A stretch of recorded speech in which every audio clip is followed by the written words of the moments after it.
A atração a seguir é recomendada para todas as idades.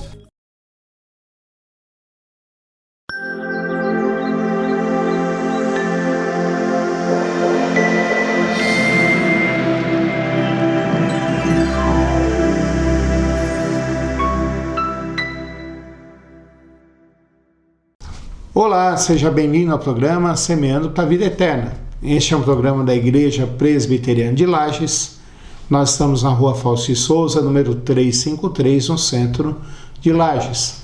Nosso prédio é esse prédio histórico aqui, tombado pelo patrimônio, pela Fundação Cultural Catarinense, desde 1998. Ela está tombada. Nós estamos atuando aqui em Lages há mais de 100 anos. Os primeiros trabalhos presbiterianos que aconteceram aqui em Lages foi em 1904. E é uma alegria poder compartilhar a palavra de Deus com você. O que é uma igreja presbiteriana? É uma igreja que é governada por representantes dos membros. São os presbíteros, são as pessoas maduras que a igreja elege para um mandato de 5 anos e eles, juntamente com o pastor, vão tomar as decisões, vão pedir sabedoria para Deus e vão dirigir o povo. Os presbíteros ajudam também no pastoreio das pessoas, oram por elas, conversam com elas, perguntam como elas estão. Então é uma bênção a igreja presbiteriana. Além dessa característica, nós temos uma característica muito forte em todas as igrejas presbiterianas, é de estudar a palavra de Deus. Então, se você quiser estudar a palavra de Deus conosco, eu quero convidar você para as atividades de domingo. Depois você vai tomar conhecimento das outras atividades que ocorrem durante a semana. Então, aos domingos nós temos os cultos às 9 horas da manhã, logo depois a escola dominical às 10 horas, um tempo onde você pode perguntar, tirar suas dúvidas, fazer considerações, e também às 19 horas, mais um culto ao Senhor. Você é convidado para estar conosco e juntos estudarmos a palavra de Deus. Eu sou o Paulo, sou o pastor efetivo da Igreja Presbiteriana de Lages e é uma alegria compartilhar e entrar na tua casa nesse dia.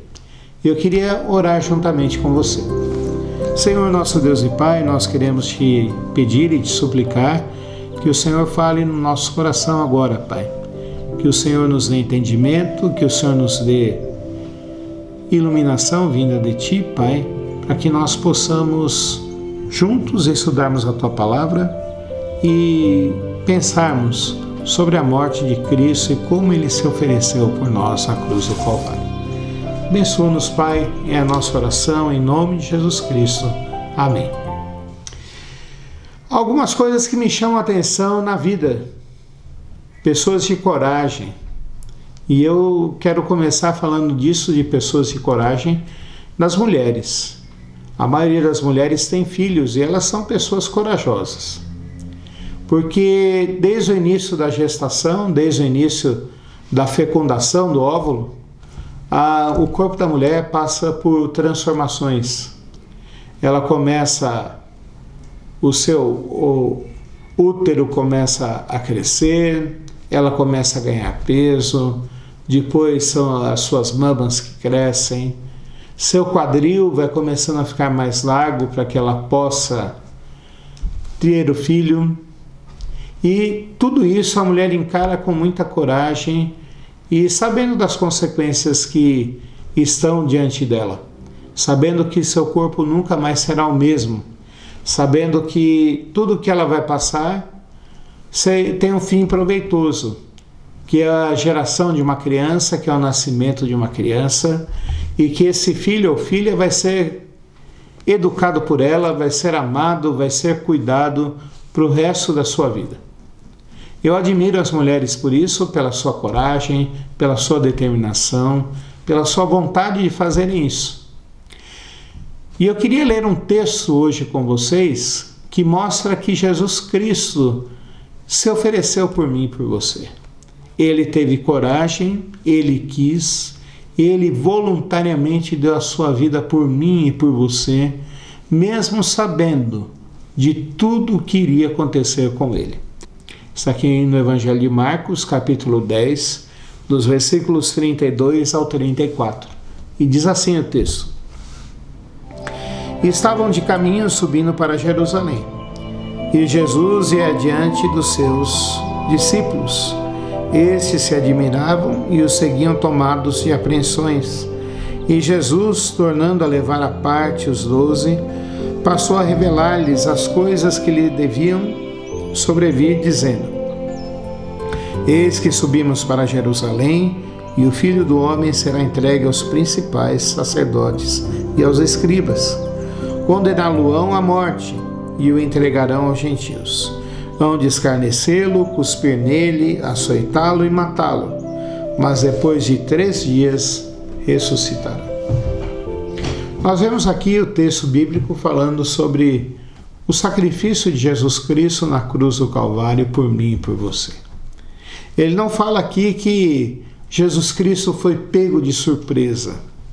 Aliás, a gente pode ver isso no outro evangelho, no Evangelho de Mateus, que mostra uma outra visão sobre Jesus Cristo, querendo mostrar que ele era o enviado de Deus, era o filho de Davi, mostrando para os judeus que ele veio cumprir as promessas e as profecias que tinham sido dadas sobre o Messias. E a gente vê aqui Marcos relembrando isso. Em Mateus capítulo 16, Jesus Cristo pergunta aos seus discípulos: Que dizem os homens que eu sou? E daí eles falaram: Alguns dizem que tu és Elias, outros dizem que tu és um dos profetas. Mas aí Pedro, representando a opinião dos discípulos, disse: Tu és o Cristo, Filho do Deus vivo. E Pedro recebe um elogio por isso. Jesus Cristo fala para ele e diz: Bem-aventurado tu és, Simão, filho de Jonas, pois não foi carne e sangue que revelaram para você, mas foi o próprio Espírito de Deus que te deu essa certeza. E a partir dali, nos versículos seguintes, Jesus Cristo começa a falar que ele deveria morrer por nós. Até aquele momento, até é quando os discípulos não entenderam que ele era o Filho de Deus, que ele era o Messias, Jesus não falou sobre isso. Mas na hora que os discípulos entenderam que ele era o Filho de Deus, que ele era o Messias, Jesus começa a falar e mostrar para aqueles homens que ele teria que morrer em Jerusalém por causa daqueles que Deus deu para ele. O mesmo Pedro que recebeu um elogio, depois recebe uma repreensão. Porque Pedro fala para Jesus e diz assim: Tem pena de ti mesmo, Senhor. E logo depois Jesus Cristo repreende. A partir daquele momento, Jesus Cristo começa a mostrar para os seus discípulos, dizendo: Olha, eu estou indo para Jerusalém. Essa aqui é a 3ª vez que ele fala sobre isso.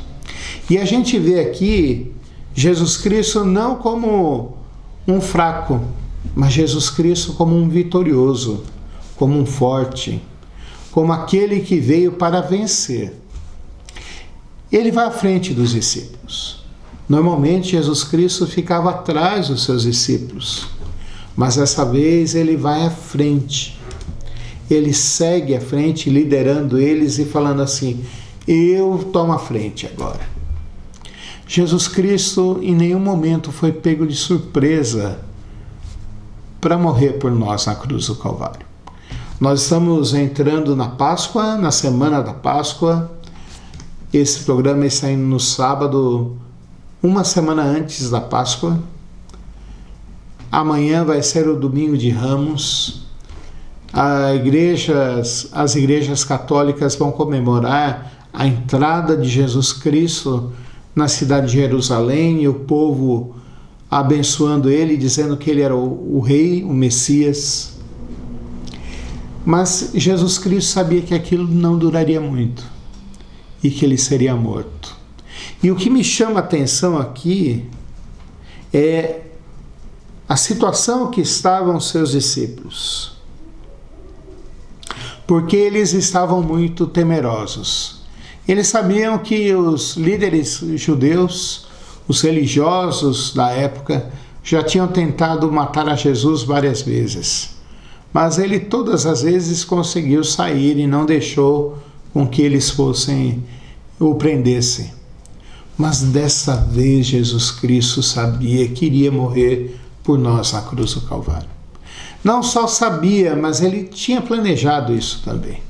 Se você pegar ali Isaías 53, que fala sobre o servo sofredor, lá Isaías que foi escrito há 700, 800 anos antes de Cristo, vai dizer e falar que pelas suas pisaduras, pelas suas chagas, pelas suas feridas, nós fomos sarados. E vai dizer para nós que, mais do que qualquer outra coisa, a missão dele era entregar sua vida por mim e por você. Não era simplesmente ser um mestre. Jesus Cristo foi um mestre. Ele nos ensinou muito. E não era simplesmente ser um profeta de falar a vontade de Deus. Mas ele mesmo iria se oferecer por mim e por você. E os discípulos sabiam que ele iria ser preso, que os judeus o odiavam e que ele seria morto por causa disso. Mas Jesus Cristo fala o que iria acontecer com ele. Ele fala isso no versículo 33 e 34. Nos versículos 33 e 34. Eis que subimos para Jerusalém, e o Filho do Homem será entregue aos principais sacerdotes e aos escribas. Ele sabia que alguém iria traí-lo. Ele sabia da intenção de Judas no coração. Ele sabia da raiva que Judas tinha, porque Judas queria estar no lugar dele. Ele sabia dos ciúmes que havia. Ele sabia da trama que havia para que ele fosse morto.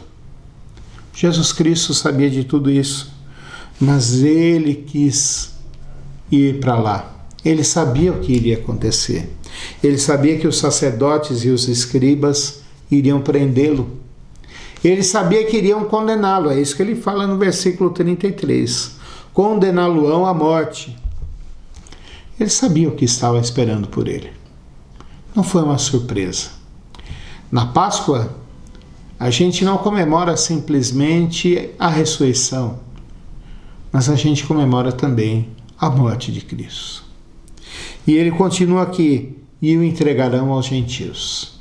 Ele sabia que os judeus não tinham autoridade para matá-lo, que precisaria do Império Romano participar, matando, tirando sua vida e cumprindo as profecias que falavam sobre isso. Hão de escarnecê-lo.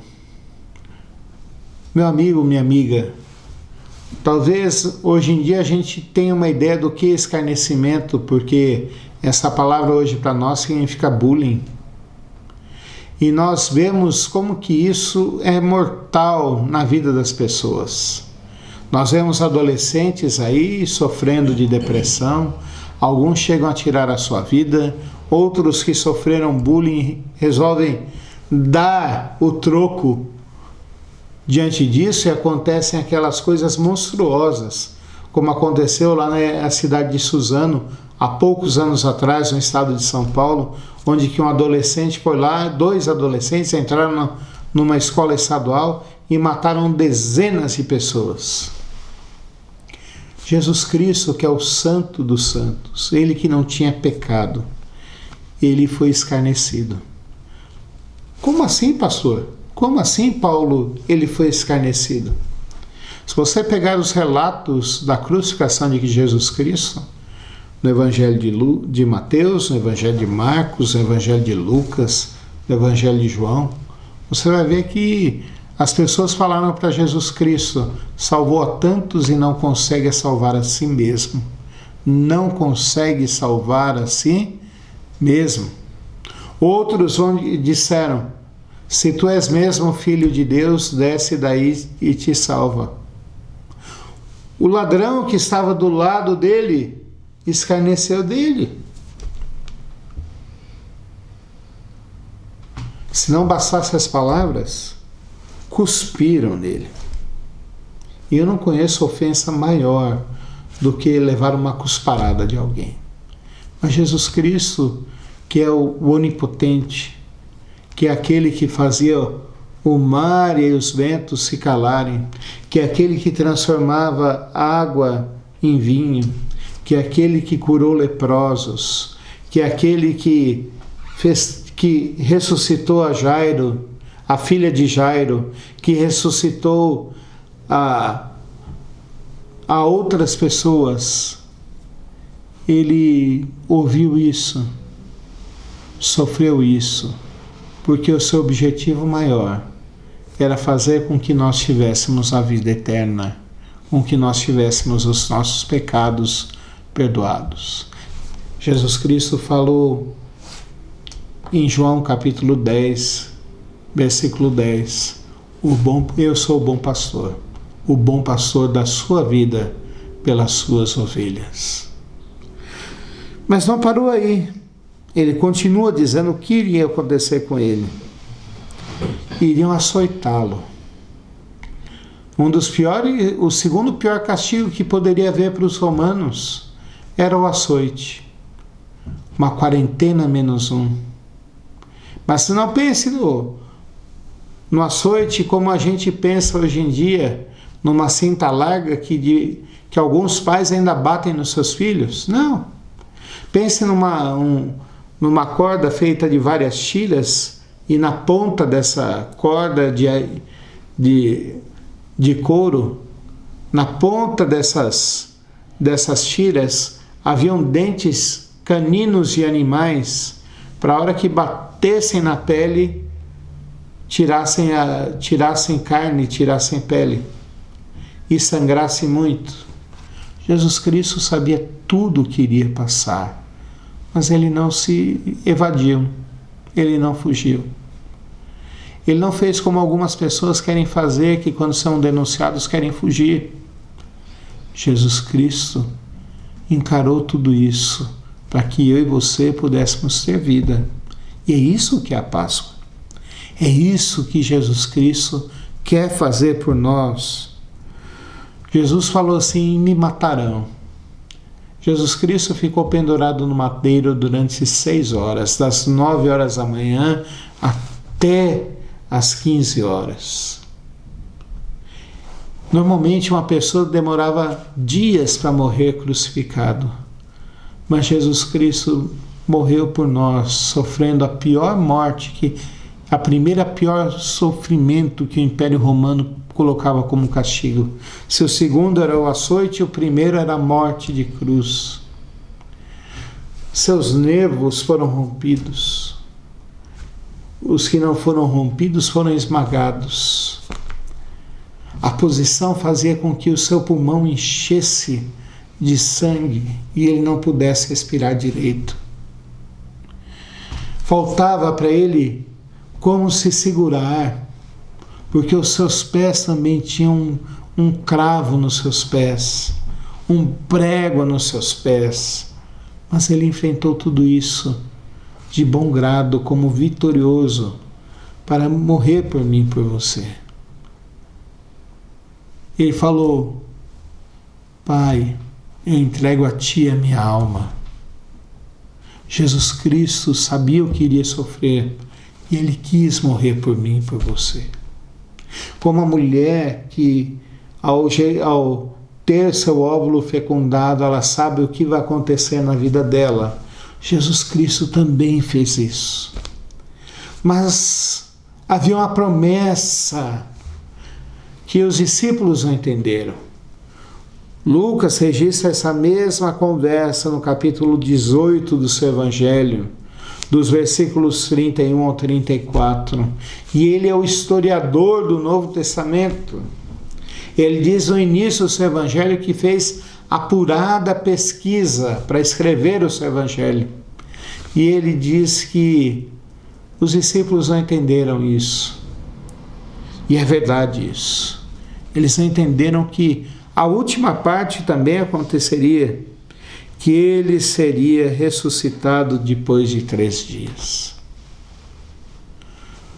Tanto é verdade que quando Jesus ressuscitou, Pedro saiu correndo para ver se ali Jesus tinha ressuscitado mesmo. Tanto é verdade que Tomé disse que enquanto não tocasse a sua mão nas feridas de Jesus, ele não acreditaria na ressurreição de Jesus. Tanto é verdade que os discípulos que estavam indo para Emaús falaram assim, ao lado de Jesus. Não reconheceram Jesus, porque depois da ressurreição, Jesus Cristo estava lindo. Até o momento da sua crucificação, ele era o mais feio de todos, porque carregava o seu pecado sobre nós. Mas Deus aceitou o sacrifício dele por mim e por você. E ele foi ressurreto ao terceiro dia, meu irmão. E agora, ele tinha sido aprovado. O que eu aprendo desse texto para mim e para você? Primeira coisa, que Jesus Cristo não foi pego de surpresa. Ele quis dar a sua vida por mim e por você. Ele não foi o plano B, o plano C, o plano D, o plano Z. Ele veio ao mundo para morrer por mim e por você. E ele sabia o que iria acontecer. Mas ele quis dar a sua vida por mim e por você. Segunda coisa que eu aprendo desse texto é que eu e você precisamos orar e pedir a Deus para que nós entendamos melhor o sacrifício de Jesus Cristo por nós. Primeiro efeito do sacrifício de Jesus Cristo naquele que crê nele como seu único e verdadeiro Salvador é perdão dos pecados, é reconciliação com Deus. A barreira que havia entre nós e Deus foi quebrada e eu agora posso viver ao lado de Deus. Nós vamos orar, Senhor, me ensina a conhecer mais de Cristo e me ensina a entender melhor o seu sacrifício na cruz por mim. A terceira lição que eu tiro desse texto é gratidão. Gratidão não só na Páscoa, mas gratidão todos os dias. Porque o que para mim não custou nada, para Jesus Cristo custou muito. Ele que não conhecia o pecado, ele que não tinha cometido erro algum, morreu a minha morte, a sua morte, para que nós tivéssemos vida. Vamos orar?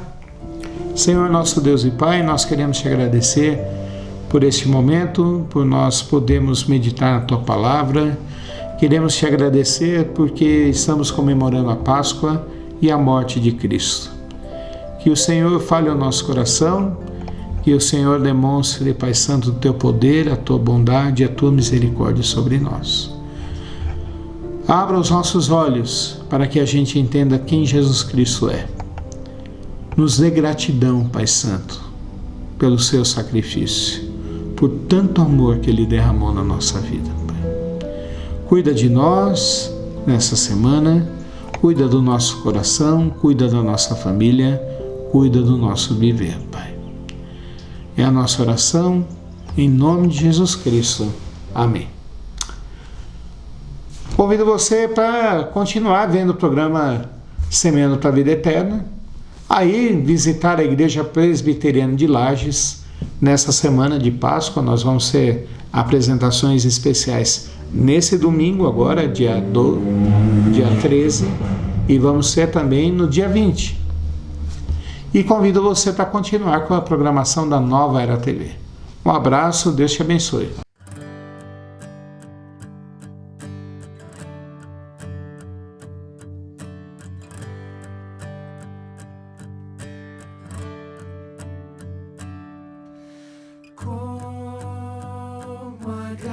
Agradecer a Jesus o que fez por mim, sem eu merecer. Vem provar o seu amor sem fim. As vozes de 1 milhão de anjos não poderiam